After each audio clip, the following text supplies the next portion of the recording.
السلام علیکم 5 class. Today is 15 April 21 جمعرات ہے آج. کل ہم نے کی تھی اس کی ڈیفینیشن اور اس کی اقسام میں ہم نے پہلی اقسام کی تھی. آج ہم دوسری اقسام کر رہے ہیں فعل.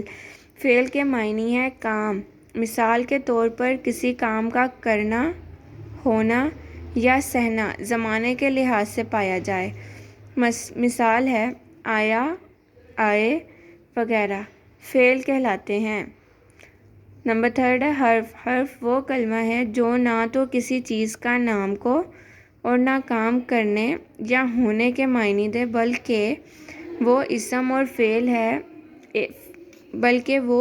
اور فعل سے مل کر اپنے معنی ظاہر کرے. مثال کے، کی، پر، میں، سے، تک وغیرہ. وہ کیا کر رہا ہے؟ اسم اور فعل سے مل کر اپنے معنی ظاہر کر رہا ہے. مثال کے طور پر کے، کی، پر، میں، سے، تک وغیرہ. یہ آپ نے نوٹ بک پہ نیٹ بھی کرنا ہے اور اسے یاد بھی کرنا ہے.